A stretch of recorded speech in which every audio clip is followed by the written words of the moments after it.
This time on Roadworthy Rescues, I put a Thunderbird back on the road after 30 years and make it look killer, and then that immediately happens to me.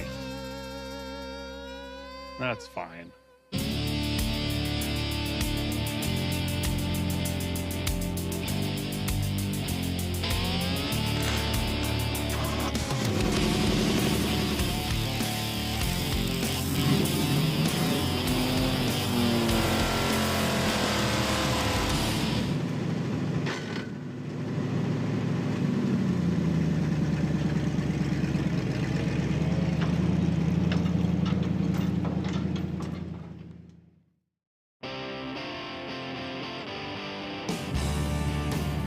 Last time on Roadworthy Rescues, you saw a guy trying to pull this T-Bird from Texas to Tennessee with this old Throttle Out. A guy found this really cool 1968 Ford T-Bird way down in Texas, but it was physically stuck in this garage. The wheels were locked up. It was covered in dew. It was terrible. So we decided to get this old Throttle Out, which also hadn't run in almost 30 years.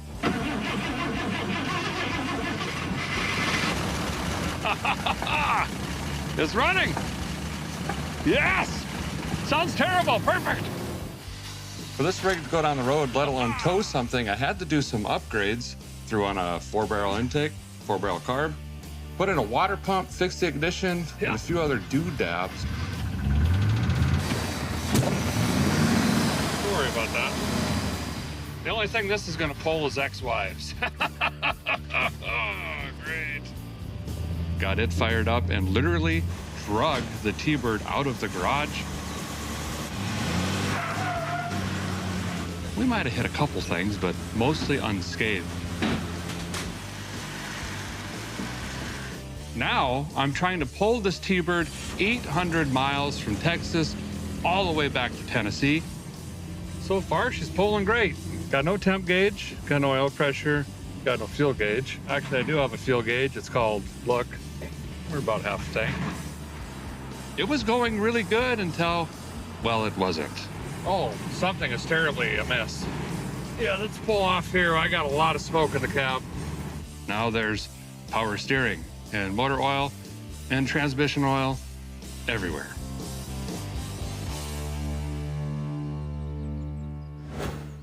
Hey, good morning. Truck's doing great.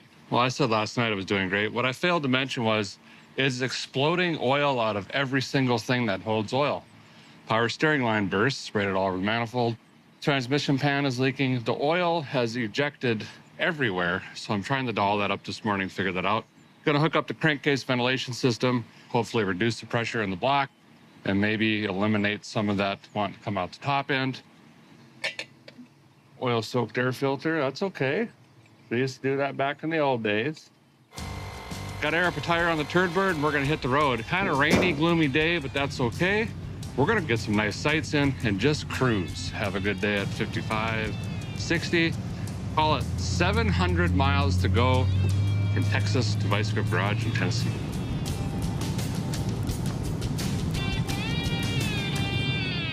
Well, day 2 on the road so far is going very well. We're getting about 5.4 miles to the gallon. Nice. It handles great. The old Internationals, what a tow rig. But this has been a good trip so far. I hope it remains to be uneventful, i.e. the transmission stays in the truck. That'd be great.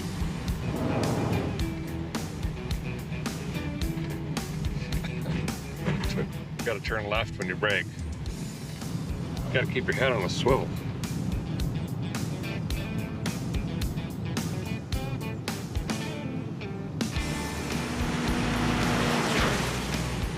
Moses sandals! You're speeding, sir! I gotta fix this mirror. That took me aback.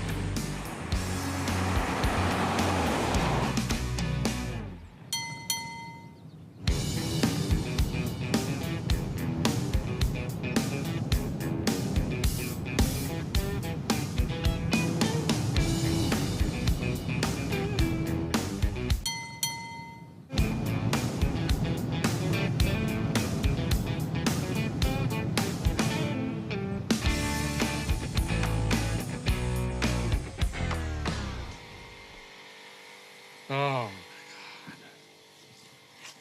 So when I had to jam on the brakes, I built enough pressure where it must have blew a rear brake line. The rear pod is completely empty.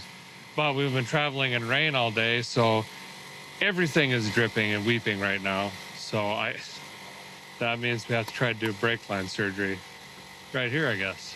The good news is I didn't miss church this week. That's pretty cool.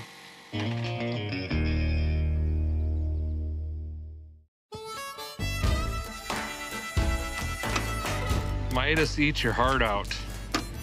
We got church brakes. Okay, front drums, shoes adjusted.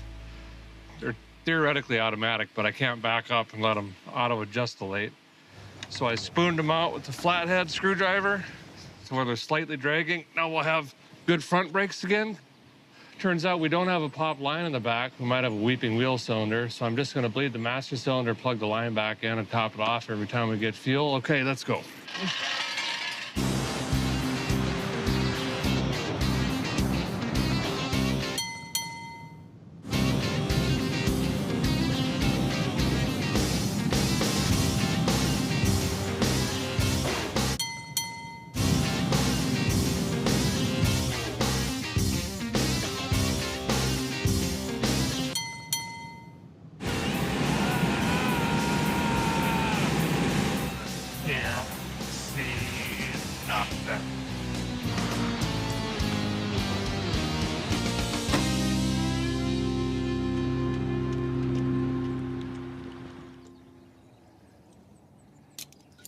Well, good morning. Last night was an adventure. What a drive. Between poor visibility, my poor eyesight, no power steering, and flooded roads, you know, the Honda Maximuses were burning. But we made it in. However, this morning I did decide to go ahead and replace this wheel cylinder. Apparently, after they sit for 30 years, if you double stomp it with size 13s, they just blow it out, you know? She's not looking so hot. And it'd be nice to have something with brakes, so we're gonna fix this up quick. Rebuilding, brand new, all that brake fluid. And then I can't remember how many miles left, 300 something. And then we'll finally make it back to Tennessee. Hopefully nothing else happens. If it ain't bread, leave it in the shed. International. We're getting like 5 miles to the gallon and we got a headwind today, so it's gonna be less, but we're headed to the Natchez Trace Trail. We got a few stops planned along the way. It's gonna be a lot of fun. Hopefully, fingers crossed, nothing else happens bad.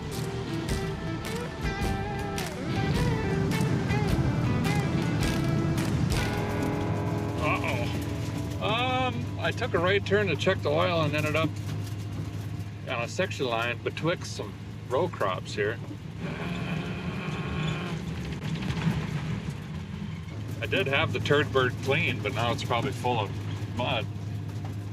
On the road again, about to go to Natchez Trace again.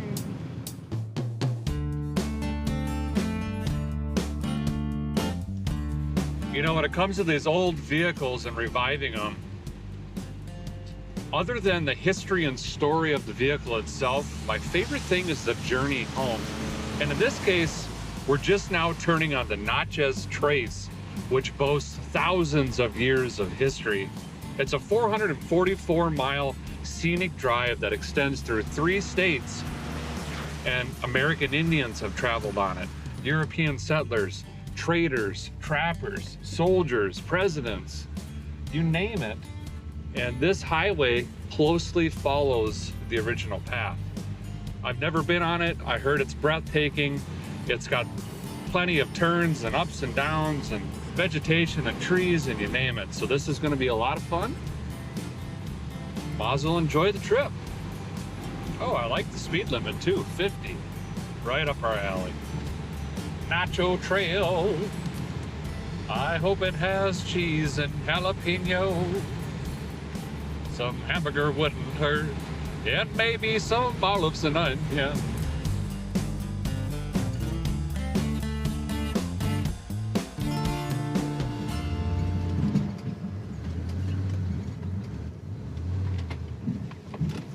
Oh, we made it.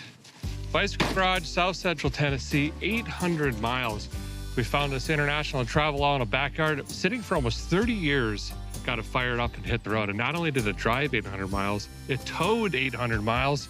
That Ford big block Turd bird back there. Speaking of which, you're gonna see that next. So stay tuned, it's gonna be a lot of fun.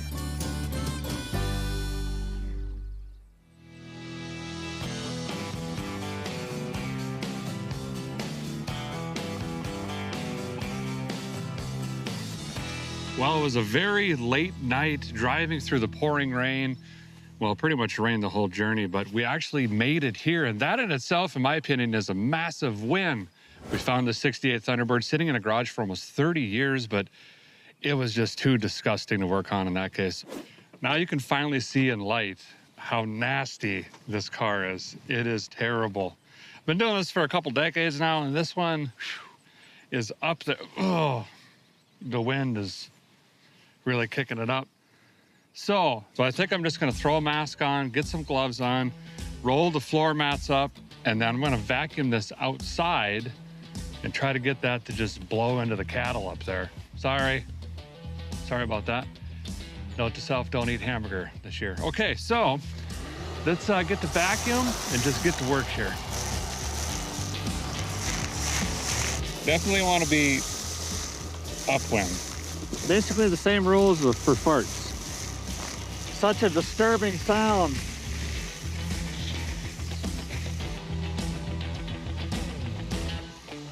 That's how wet the carpet is. Hazard pay. This is how I die. This is exactly how I die.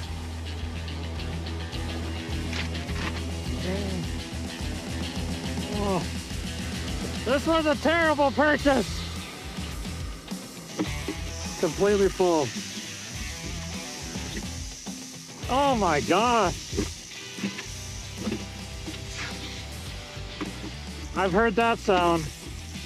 Got a carcass. Oh, there went another one. We got two mice. I have never. This is worse than the Mustang, I think. How's your day going? Mine's a little duty. Sorry about that one. Anyway, now that we can stand next to this without carrying around an IV bag, let's fire up the pressure washer and see what the outside looks like. We're gonna soak this whole thing down with your standard dish soap, let it sit for a minute, pressure wash it again, and then I might actually have to touch it with a rag or something. Ugh. That's wild. You can see all the grease on it. It's just shedding right off like a wax job. There's a potato chip company I'm gonna leave unnamed that made potato chips. And through the broken window that the raccoons came through, all that fryer grease kind of congealed and mixed with the urine and poo and made this layer here. But the hope is we want to uncover what is supposed to be a brand new paint job under this.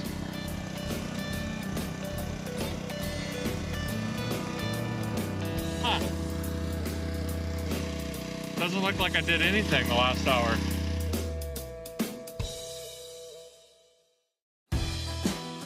Status report, it's now high noon and the car looks exactly the same. Chemicals galore, tried scrubbing it, pressure washing it. Whatever the potato chip raccoon combination is, it's stuck to this paint. How about this? Let's get it in the shed and let's just see if this thing runs, right? And like moves stuff before we put 97 hours of labor into the paint. Although it would go on Craigslist well that way. Lots of receipts, could run.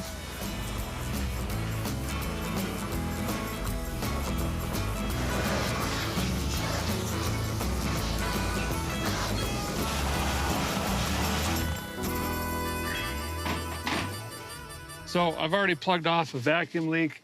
We borrowed permanently the vacuum check valve for the brake booster for the travel wall, which got us here. Looks like we got completed. We got lightning whirler in it. All the hoses are on. So we're just gonna hit it with a hot battery. Luckily enough, Ford and Mopar have what's called a steal me junction. Essentially, we don't need a key to even fire this thing up. And since the key is on the dash on this, it doesn't even lock the steering wheel. So if a guy can get a hood open, boom, free T-Bird. All I'm gonna do here is jump power to the coil, and then I'm gonna jump power from the battery to my start solenoid over here, and we'll be able to crank this thing over. That's pretty good, and then just a little splash. That was way too much. Bring in the thunders. Yep. She's a runner. Valve train isn't clanking. Means it's probably making oil pressure. Water pump isn't froze up, none of that stuff. It's like it was shut off yesterday, minus the missing and shaking and smoking and barely running. I was hoping that would be a lot harder because now I have to do something with the paint, don't I? Victorious! So here's the plan. I don't really have one, other than this has to get into the shop. We're west of Rusty Acres up here on Motor Mountain. We gotta aim for Valve Cover Valley. We don't know if it moves because we don't have a drive shaft and I'm not hitting the brake pedal, so. Surfing in the USA! Oh boy, oh boy.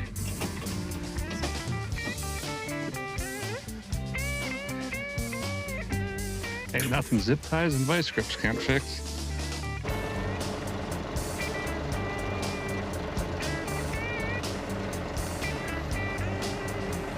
Left, left.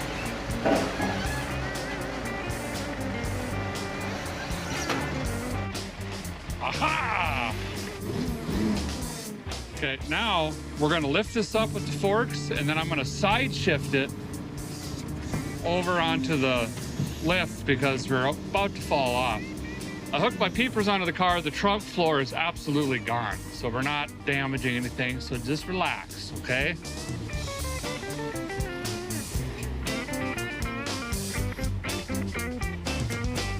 Ouch, my head.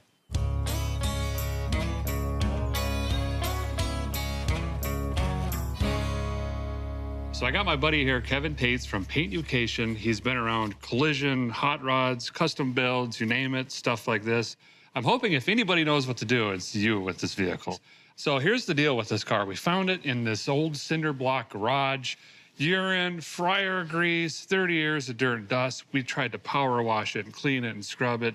We were told by this old man, I painted it fresh, parked it in the garage, and that was it. So I want to know, is it a fresh paint job? Is it the original color? And then see if we can bring it back, because I don't want to have a knee-jerk reaction and just say, well, let's just paint it again, or let's just clear it, or let's just leave it. Well, the last thing you want to do is start throwing harsh stuff at it. What I always do is just do an inspection. If it's a good paint job, they're taking trim off, and they're going to put the trim back on after the paint. If it's a quick and dirty, they're taping stuff up, and they're working around it. So right here, you see this antenna bezel? Yep. You see the paint buildup there? Oh, yeah. Bam. There you go. Strike one. Right here. Oh, yeah. Yeah, strike two. And in the door jambs, the seals are painted too. Oh, everything. Everything, the VIN numbers, seals. all that type of stuff. So we know that maybe this was a drug running mule or something like that. And somebody ran it through a barn just like Smokey and the Bandit and shot it real quick. So it's probably not the best quality paint. It's an aftermarket paint job, and that's fine. So we know what we're working with. Because of the way this looks, even through the dirt, I can see it's fairly glossy. It's a single-stage paint job over top of the original paint. So you're kind of winning on that level. And it's, for the most part, in pretty okay shape. So if we can revive this paint, you can probably make it look really good, Derek. That's what I was looking forward to hearing. Yes. All right, show me how to clean this. All right, so we're gonna go least aggressive first. That's always the best thing. That way we're not doing any damage unless we have to. So I've got a citrus cleaner. There's a lot of different companies that have that. And citrus cleaners, if you know, I mean, they're really super strong. All right, let's see what that did. Oh, yeah, that's way more gooder. Wow. I mean, look at the contrast already. That's 30 seconds with a good cleaner on it. That gets us home. So now let's see how thick that paint is. Okay. Now, this is gonna be a combination of the original paint and whatever else they put on it. Holy smokes. Okay. Is that a good, holy smokes? That's a lot. Okay, so for instance, your average new vehicle has got 6 to 10 mils. We've got 40? Total film. We've got 44.72 mils. There's a lot of paint on there. It may have more than one paint job on it.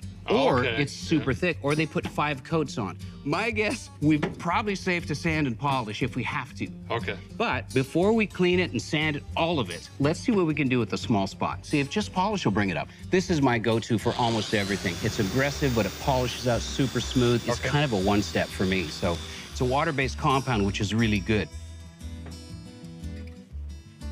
So I don't know about you. Oh, wow. But I can comb my hair in that. Within a few minutes, you've got a recipe to wake this thing up. If the whole car looks like this, that's pretty good. Well, thanks, man. I knew you'd be the guy to call. It sounds like we can make this thing shine, but I think first step is we should probably make it run and drive. We'll deal with this a little bit later. But man, thank you so much. No problem, man. This has been great. This is fun. I want to ride in this thing. Did you smell it yet? No. Don't do it.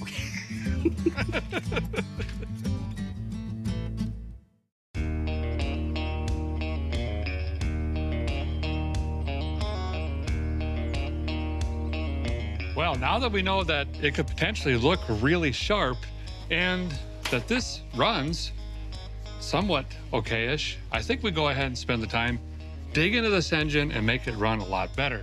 Now, we think this is a 460, fairly certain, based on the identification plate on the valve cover, and it's obviously a big block, but 460s didn't come in this year T-Bird. So it's been swapped in from most likely a mid to late 70s truck motor, which would put out a whopping 200-some horse, let's be honest.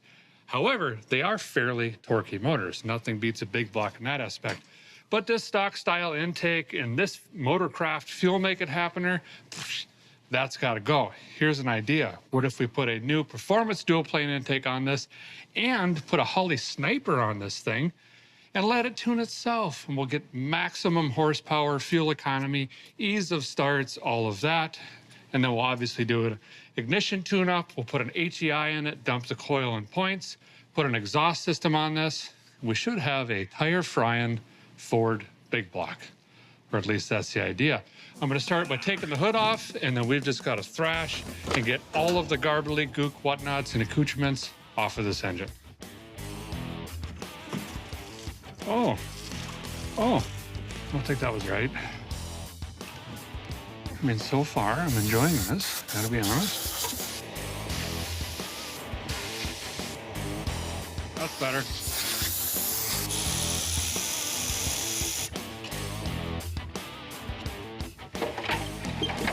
Oh my goodness.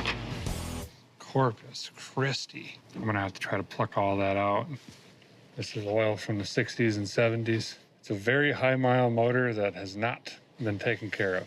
So, we're gonna try to take care of it.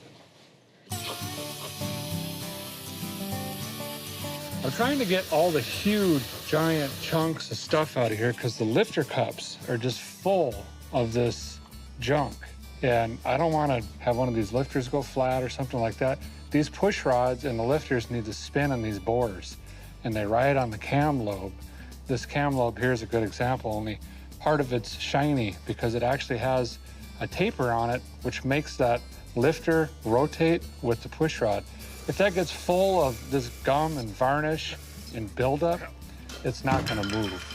And it's just gonna smoke one of these lifters or a cam lobe. So I'm trying to flush all of this back into the pan, but I want this to get as clean as possible before we cover it back up with a shiny new intake.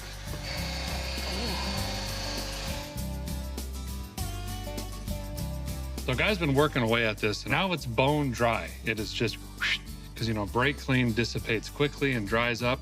So I'm gonna use some of this valve train assembly spray, and this is typically used when you assemble an engine, but it helps against initial dry starts, which we're gonna have here until it builds oil pressure again. There. Now intake time. What are you doing? Pretty good pet. That's why I keep them around. So here we've got a dual plane intake. This one's by Wyan. We'll be able to get our Holley Sniper up on this here.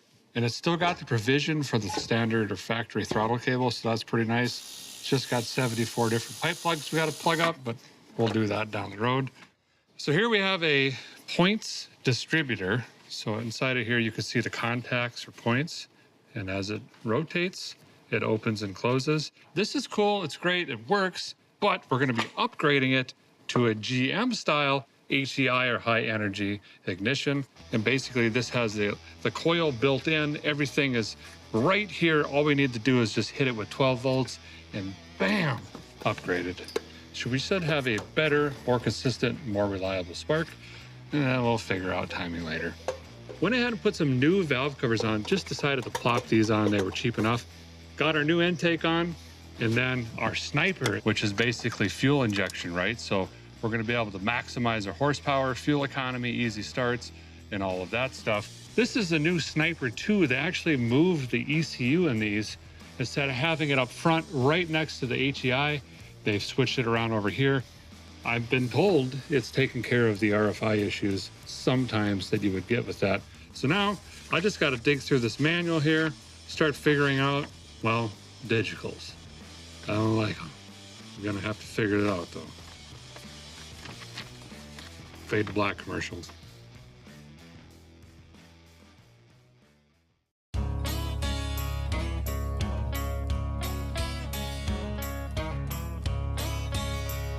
So our T-Bird's got what we assume is a late 70s smogged out 460. They don't make a ton of horsepower. They do make some torque. So we're trying to snooze this thing up a little bit, hopefully turn it into a tire fryer.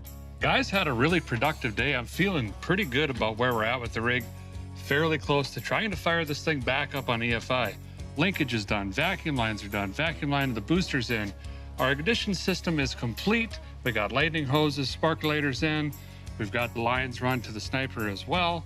We've also got the new fuel tank, fuel straps, new fuel sending unit, fuel pump and fuel filter in the rear. Now I just need to run the lines up to the front of the car and plug her into the unit. Woo! Ah, that's hotter than Shania Twain in the 90s.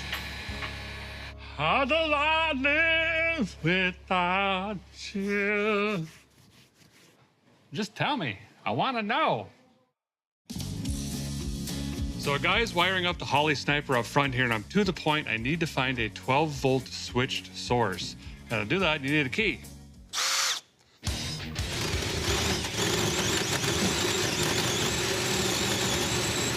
Found the key.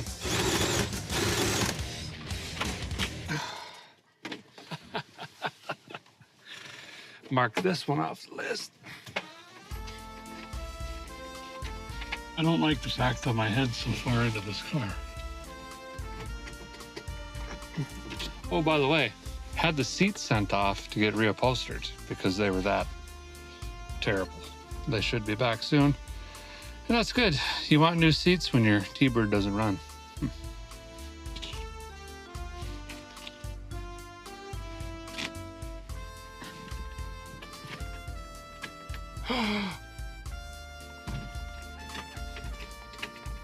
Wait, is this the first roadworthy car with a key?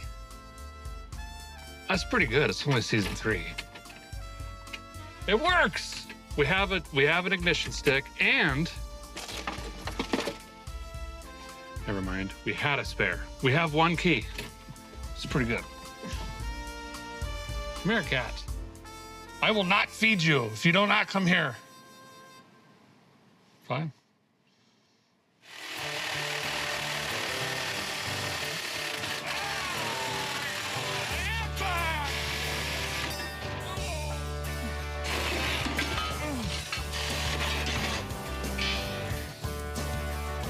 Well, little June bug. Time for exhaust. I've got my friend Chad here from Volunteer Muffler out of Cookeville, Tennessee. And we want to do true duals. This had some really neck down exhaust with some old muffler, chambered kind of mufflers on it. We want it to be a little bit more loud, kind of a nice grumble tone at idle, but you know, we feed the onions to her. We want it to be loud, loud. That's right. And then I got some Black Widow, I think they're called neighbor haters. So we tried them on that Trans Am. They sounded pretty good. They did. They sound really good on that car. This is also low compression, high cube, so we should have a similar tone to that. It is going to completely transform the look of this car.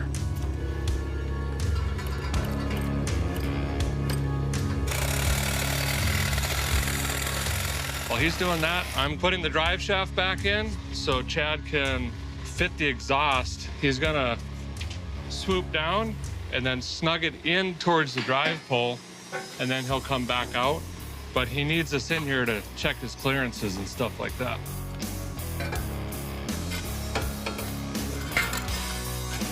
Eric, can I borrow that 4-footer? Oh, hey, Chappelle. Yeah, here. Oh, jeez, thanks. What are you doing? Oh, fuel pump. Nice. Yeah. Good seeing you. You too. I'll be on the other side of the partition. All my screwdrivers are gone. Every tool's missing. Got no lights. Someone drank my Christmas coffee. Well, it was a busy day at the YouTube headquarters of Ice Cream Garage. We got this build going on here. You got Chad back there banging on the muffler machine. You got my friends over here in the other bay working on a pickup. We've got Roadkill, Freiburg and Spell working on a turbo Firebird Trans Am thing. There's a lot happening. You want to try it again? See if I got to do it one more time? Yep.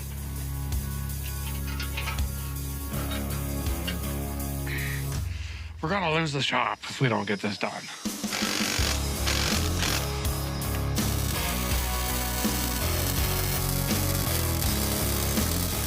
Somehow, some way, the Chad, the muffler man himself, has tweaked in some 2.5 exhaust pipes up and over, and we're just setting up the tip right now. You gotta have tips and jips, you know what I mean? Now, instead of 1.5-inch water line hanging out the back, got real exhaust. That looks good, Chad. Great work. Thank you, sir. So, Chappelle and Freiberger have successfully installed a transmission. They're gonna see if it's gonna shift. This is one of those face space finds. Rebuilt lots of receipts, you know. Well, now that we broke tested it, I think we're ready to like bump it up and get out of here. Thanks for having us. Anytime. Yeah. See you guys. Drive safe. No problem.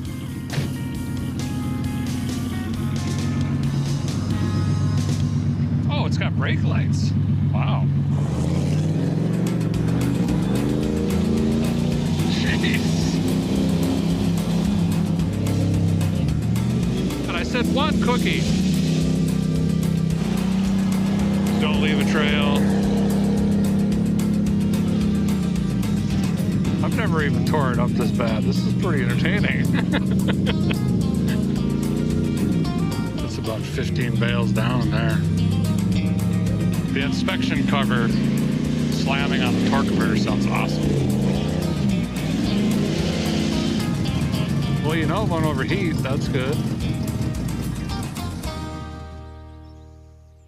So Chad's all finished with the exhaust. That looks fantastic. I can't wait to hear that. I'm going to move on to this Holly and finishing it up so we can fire this thing up. Normally, we'd be doing the EFI handheld, which is a little 3.5-inch screen where you can enter a tune and monitor the system and all the vitals of the engine. But they have something new out. It's like a Bluetooth puck thing. I don't know. Apparently, you can run it from your digital pocket computer device.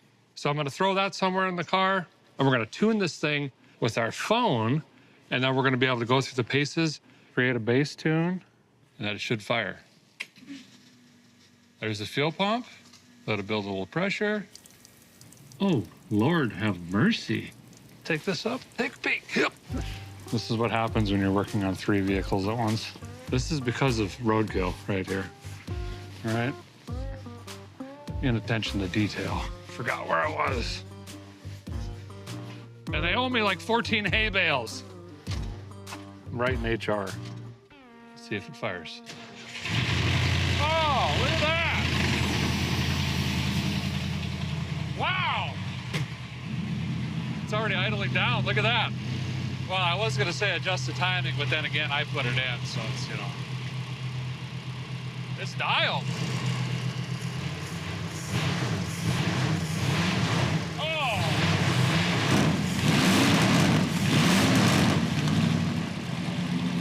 Just like that. Went from I don't like, not good, to yes. And it's very loud. Very, very loud.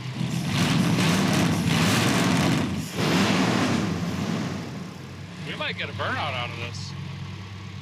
She's charging. She's right at 13.5 air fuel. TPS, or the IAX at 1, which is perfect. That means our throttle position sensor and how we have the idle set is right where the computer wants to see it, and it is currently learning. So the more it sits, the more it learns. The more you drive, the more it learns. Just gets smarter and smarter.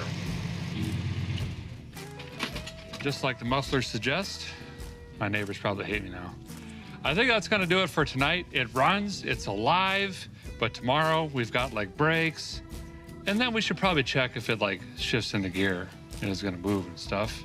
And then lastly, that stuff. Okay.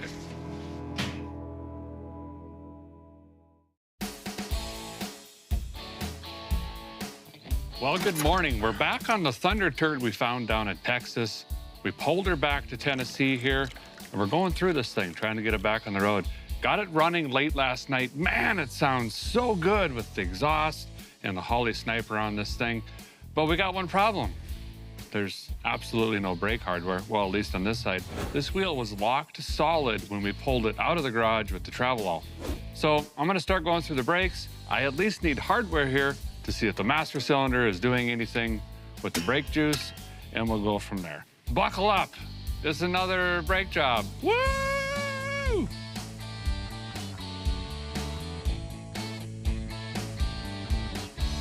Oh, sesquicentennial. 200 years. That's not right. Is that 150 years? 8th grade, coming back.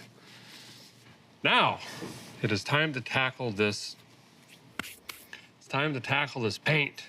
I don't know what Kevin did. I scrubbed this roof until I almost caved it in, and then he just showed up and went, ooh, look, why am I here? That's great. So I'm gonna do the same thing. Citrus cleaner, rags, literal elbow grease, get all of this gross, yucky stuff off, and then start buffing. And while that's gonna happen, new windshield, because we can't see out of it, and it's also broken.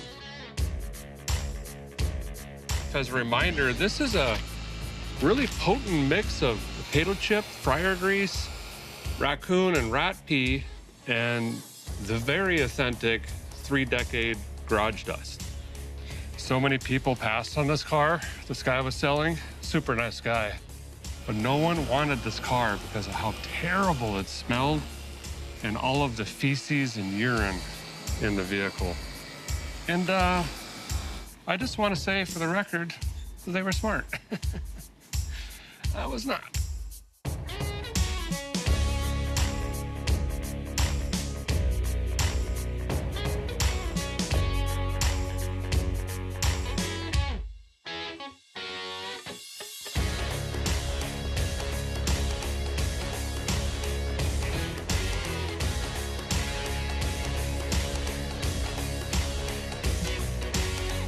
My arms are vibrating, but listen, paint is clean.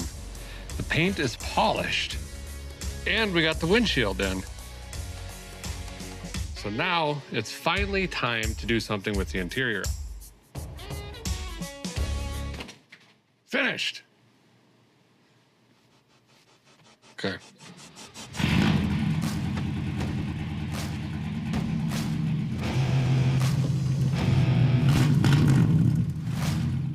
Look at this beautiful 68 Thunderbird. There are so many people, well, rightfully so, that would have passed and did pass on this T-Bird when I opened up that garage door.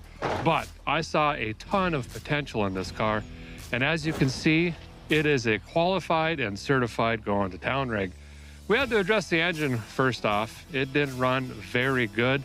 We hopped it up with a 4-barrel intake, put a Holley Sniper 2 on it, address some of the belts and hoses and ignition and lightning hoses and sparkulators. New fuel system, fuel tank, sending unit lines, filters, and a digital pump to go along with that. We had to fix the brakes in the back. They got all new drums, shoes, hardware, We also put new soft lines in it.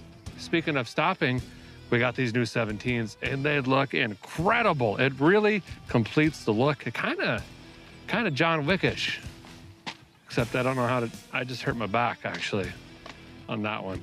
Interior, boy, that was an absolute disaster, an unhealthy one. But look at it now. It's got new carpet, reupholstered front seats, looks great, and that's all it literally took. New windshield, and then of course the paint. The guy was not barking up a tree. This is brand new paint that is now 30 years old, terribly done, but man, after cutting it and buffing it, it absolutely shines and looks brilliant. And of course, the whole journey started by using that travel all on the hill to yank this thing out of the garage. We literally drug it into the street and then towed it 800 miles back here to Tennessee so we could start digging in. Now my favorite part, let's go put this thing on the road, have some fun with it. Sun's going down.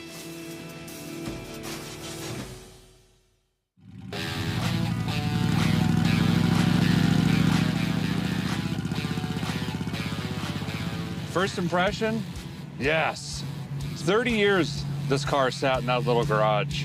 And it's just too bad it was parked. It's actually not that bad other than the leaking brake booster you hear right now. Seems to ride decent. Ready? Ah! We didn't roll into the ditch. It's pretty good. I don't have an oil pressure gauge, which is probably good, but everything else is doing fine so far. Horn works. What else do you need? So many people would have passed on this thing, and it's a shame. I'm glad we could get it back on the road. It's a sleek car. Fun to look at. So far, really fun to drive.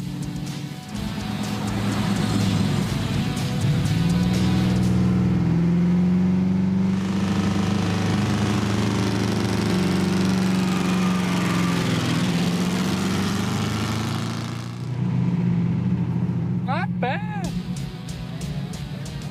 Cows are heading for water already. Oh no, I did not make it far. Already hot. Oh boy. It's pretty sweet while it lasted.